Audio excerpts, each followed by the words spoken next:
अपने सामान की रक्षा स्वयं करें, पॉकेट मारों से सावधान। हम भी बेगूसराय की जनता से ये कहने आए हैं कि है बेगूसराय की जनता, चौकीदार के नाम पर चोरों से सावधान हो जाइए, यात्री अपने सामान की सुरक्षा स्वयं कीजिए। यह देश हमारा है, इस देश को बचाने का काम भी हमारा है। किसी चौकीदार के भरोसे हम इस देश को छोड़ने वाले नहीं हैं। इस देश की रक्षा हम करेंगे, क्योंकि इस देश की रक्षा करना हमारी जिम्मेवारी है।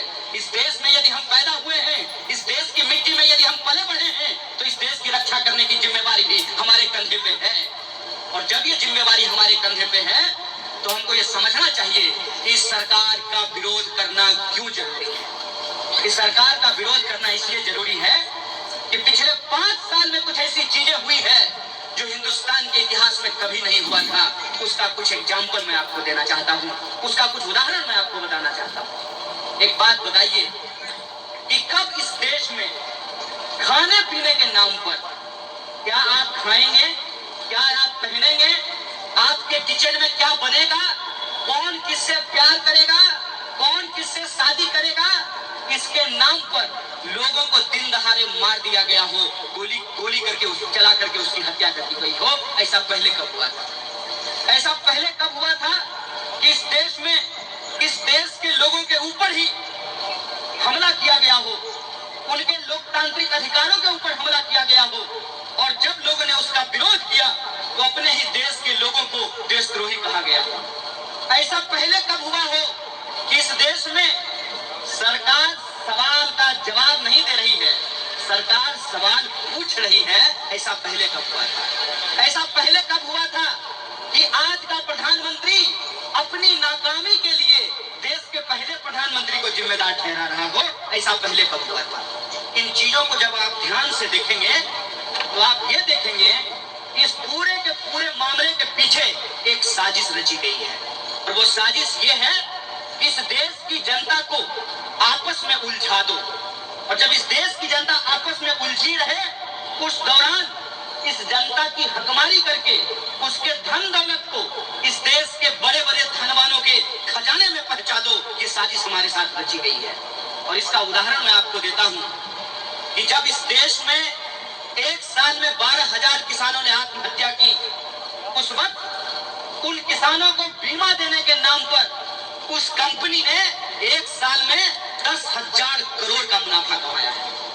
आपको सुनकर के आश्चर्य होगा कि इस देश के नौजवानों ने बड़ी मेहनत से बीटेक किया, एमबीए किया, इंजीनियर बने, तब इस देश का प्रधानमंत्री कहता हो कि आपको पकौड़ा बेचना चाहिए। पकौड़ा बेचना कोई खराब काम नहीं है, कोई भी काम करना खराब काम नहीं होता है। खराब काम यदि कुछ है तो वो है दूसरे की मेहनत को लूट लेना, दूसरे की मेहनत को चोरी कर लेना। अपनी मेहनत से यदि आप कुछ भी करके कमाते हैं और अपने बाल बच्चों का पेट भरते हैं तो इसमें कोई बुरी बात नहीं है। लेकिन एक बात बताइए कि मेरी माँ पकौड़ा बेचती हो, तो मेरी माँ जब ने हमको पढ़ने के लिए भेजा, तो मेरी माँ हमको इसलिए पढ़ने के लिए भेजा कि मेरा बेटा इंजीनियरिंग करके आएगा और हमारे साथ बैठ करके पकौड़ा तलेगा। कोई भी व्यक्ति जब अपने बाल बच्चों को स्कूल में पढ़ने के लिए भेजता है तो एक सपने के साथ भेजता है कि जो काम हम कर रहे हैं वो काम हमारे बच्चे को नहीं करना पड़े, इसीलिए भेजता है ना। लेकिन रोजगार के नाम पे इस देश की सरकार ने इस देश के युवाओं को क्या करने के लिए कहा? पान बेचना रोजगार है, पंचर लगाना रोजगार है, पकौड़ा बेचना रोजगार है। हमको लगता है कि सबसे बड़ा रोजगार तो इस देश के नेताओं ने झूठ बोलने को बना दिया है। उनका सबसे बड़ा रोजगार है झूठ बोलना। और ये झूठ कैसे बोलते हैं कि वादा करेंगे कुछ और डिलीवर कर देंगे आपके घर पे कुछ और। ये जो लड़का सब मोबाइल यूज करता है उससे पूछिएगा, वो आपको बताएगा। आजकल मोबाइल से ही आप अपनी जरूरत की चीजें मंगा सकते हैं। मोबाइल पे ही बुकिंग होती है। मान लीजिए अगर आपको खाने का मन हो तो आप खाना मोबाइल पर मंगा सकते हैं, जूता खरीदना हो तो आप मोबाइल पे मंगा सकते हैं, मोबाइल से आप मोबाइल भी मंगवा सकते हैं। ऐसा सिस्टम आ गया है। तो एक उदाहरण आपको हम दे रहे हैं और इस सवाल का जवाब आपको अपने आप मिल जाएगा कि आपने मोबाइल से छाता बुक किया है, बरसात आने वाली है, गर्मी आने वाली है, तो आपने मोबाइल से छाता बुक किया है। और आपके घर पे यदि जूता डिलीवर कर दे तो उस जूते से डिलीवरी करने वाले को आप मारने का आपको मन करेगा कि नहीं करेगा? कोई अगर आपसे ये वादा करे कि हम आपको अच्छा दिन देंगे और आपके घर पे यदि बुरा दिन डिलीवर कर दे तो आप उसको जूता से मारिएगा कि नहीं मारिएगा? कोई अगर आपको ये कहे कि हम आपके खाते में 15 लाख रुपया पहुंचाएंगे और जनधन योजना के तहत खाता खुलवा करके आपसे 500 रुपया वसूल ले तो आप उसको जूता से मारिएगा कि नहीं मारिएगा? ये हुआ है इस देश में। और 5 साल में ये सारी दुर्घटना जो आपके साथ घटी है, इस दुर्घटना को भुला देने के लिए ये जरूरी होता है कि आपको पेन किलर दिया जाए। पेन किलर समझते हैं? कोई डॉक्टर होगा आसपास कंपाउंडर, तो उससे पूछिएगा, वो कहेगा कि पेन किलर खाना अच्छा नहीं होता है, जितना संभव हो सके पेन किलर मत खाया कीजिए, पेन किलर खाने से साइड इफेक्ट होता है, ऐसा आपको डॉक्टर साहब बताएंगे। तो ये पेन किलर हमको क्यों दिया जा रहा है और किस रूप में दिया जा रहा है, इस बात को हम समझ लें। जना ऑपरेशन करे से पहले लोग पेट नहीं भोथरा थे चिड़े से पहले, ओना ही सरकार हमर गर्दन काटे से पहले हमर माथा भोथरा देलकै। अब माथा केना भोथरेलकै ई बात बुझ लो। सरकार बोली कि हम 1 साल में 2 करोड़ नौकरी देंगे, और आज जब 5 साल पूरा हो गया है तो जनता को यह सवाल पूछना चाहिए ना कि जब 5 साल पूरा हुआ तो हमारे लिए 10 करोड़ नौकरी पैदा होना चाहिए था। 10 करोड़ नौकरी क्यों नहीं पूरा हुआ? क्योंकि इस देश की सरकार की प्राथमिकता यह नहीं है कि नौजवानों को रोजगार दिया जाए। लेकिन रोजगार नहीं दे हैं तो नौजवानों को उलझाएंगे कैसे? तो नौजवानों को जब रोजगार नहीं मिला है तो हिंदू को मुसलमान को गाली देने का और मुसलमानों को हिंदू को गाली देने का रोजगार दे दिया गया है। मोबाइल लेकर के दिन भर ये काम मोबाइल से किया जाता है। ये इस देश के इतिहास में पहले कभी नहीं हुआ था। वो ये रहा है कि जब प्रधानमंत्री का एक झूठ पकड़ा जाता है तो उस झूठ को छुपाने के लिए वो उससे भी बड़ा झूठ बोलते हैं। एक उदाहरण मैं बार बार लोगों को देता हूँ। मान लीजिए कि किसी बच्चे को भूख लगी है और बच्चा रो करके अपनी माँ को कह रहा है, छोड़ दीजिए माँ का नाम मत लीजिए, माँ को बहुत ममता होती है। बाबूजी का उदाहरण ले लेते हैं।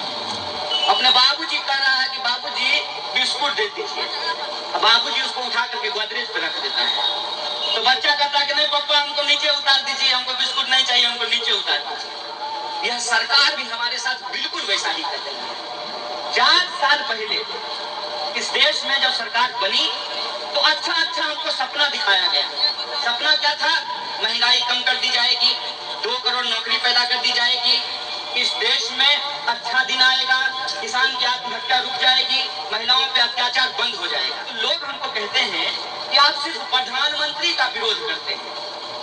हम प्रधानमंत्री का विरोध नहीं करें तो किसका विरोध करें? मुखिया का?